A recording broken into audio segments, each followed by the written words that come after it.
out the chorus.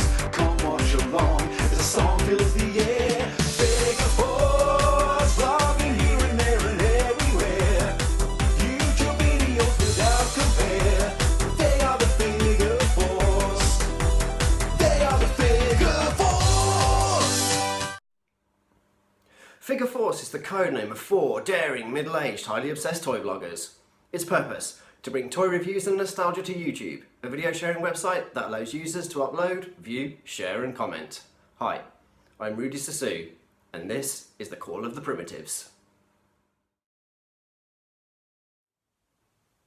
So, as the G1 Transformers cartoon progressed into the later seasons, Season 3 and the Rebirth especially, we started to get a hell of a lot more animal-based alt modes. You know, the likes of Predaking, and the Terracons, you know, the Headmasters, a weird space shuttle griffin. Yeah, sure. But in the Rebirth, you got 2 of my all-time favourite Decepticons, both in characters, personality, and in toy form. That would be Pounce and Wingspan, the Decepticon clones. When I first saw the Rebirth, I absolutely loved it. You know, for a long time I liked it as much as Transformers the movie. I watched it just as much as a kid. Yeah, it's got a whole ton of animation errors, but it's still not really taken away my enjoyment of that. And as I said, we got a hell of a lot of animal-based Transformers. So here at Figure Force, we're all going to take a look at the various animals within Transformers fiction. And as I said, I've chosen my favourite 2. So let's start with Pounce. So he transforms into a robotic puma. But the whole gimmick with the Decepticon clones is they look completely identical when you have them in robot mode, but their transformations are completely different, and you get one cat and you get one bird. I never saw them on the toy shelves way back when, and I only just picked them up last year. But when I saw them at TFN last year, I just had to get them. They weren't a grail piece for me, and I wasn't, you know, I didn't go with a pre-plan thinking, oh, you know, I'm going to pick up the Decepticon clones. It just happened to be there. I knew at TFN I was going to pick up something G1 for sure. It just happened to be these. And as I mentioned, they are 2 of my favourite characters and 2 of my favourite toys of all time. Not just Transformers, just toys in general, because I think they are absolutely stunning. And when we take a look at the transformation and the animal mode, I'll be able to just explain how much enjoyment I get out of them. And the other gimmick that you get with the clones is you get 2 rub singles. So you get the standard Decepticon logo, and then you get a round circle, brilliant, that shows you whether it is the puma or the eagle. You know, they have the same head sculpt and the same detailing, but because the transformation is different, one's painted on and one's actual movable parts. And having these in hand, after a couple of months of having them displayed on the shelves, I'd forgotten the heft of the die cast. The teal colouring, that's all die cast. And it makes me a little bit sad that subsequent Transformer toys, you know, of the last few years just have no die cast at all in them. You know, it's a lost art for sure. But to get onto the transformation, it's G1, so it's incredibly easy, he says, fumbling at most transformations on the screen. But to transform him, you bring the arms forwards, flip him around, flip his head forward, bring the Puma head up and out, and that leaves a compartment space to fit the robot head inside. Bring that down, bring forward his legs, bring out his hind legs from the back, and then just move the hind legs even more forward and bring out his tail. And there you have Pounce in his robot mode, which I can see the fatal error of me transforming on screen that I have forgotten to hide away his fists. So just to take a step back, you can bring his fists in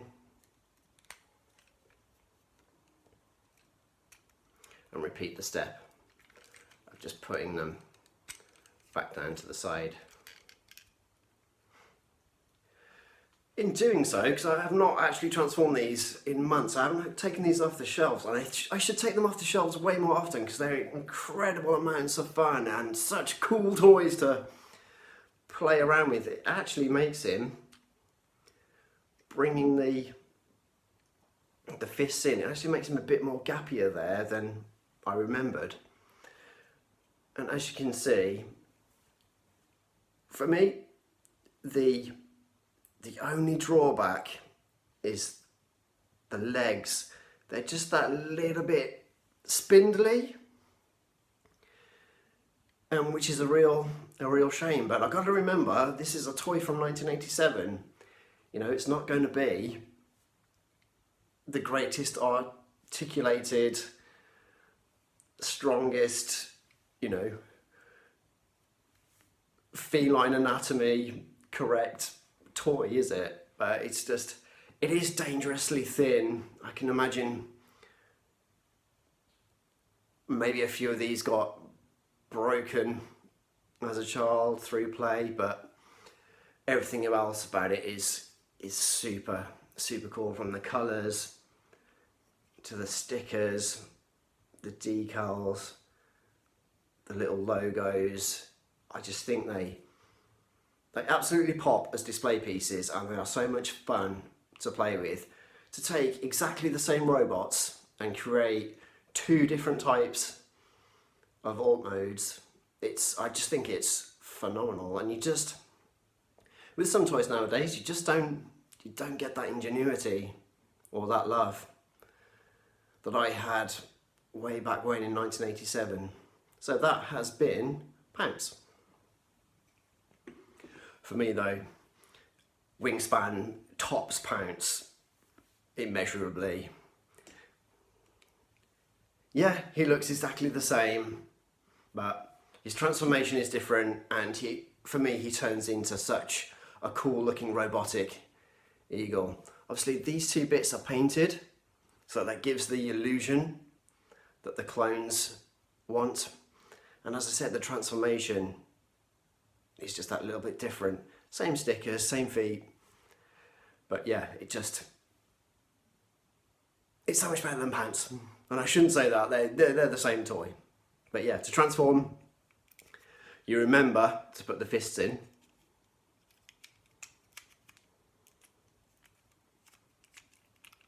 Pop those to the side.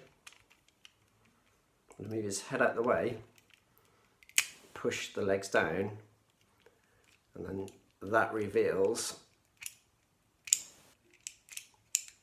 the eagle head, which mine's really stiff, which is a good thing. Out he comes. And again, just like Pounce, gives you that compartment to hide the robot head inside. Bring his talons down, and then bring his legs up to create that plumage at the back. And then you just want to extend out his robotic wings, which reveal some absolutely fantastic stickers. And there you have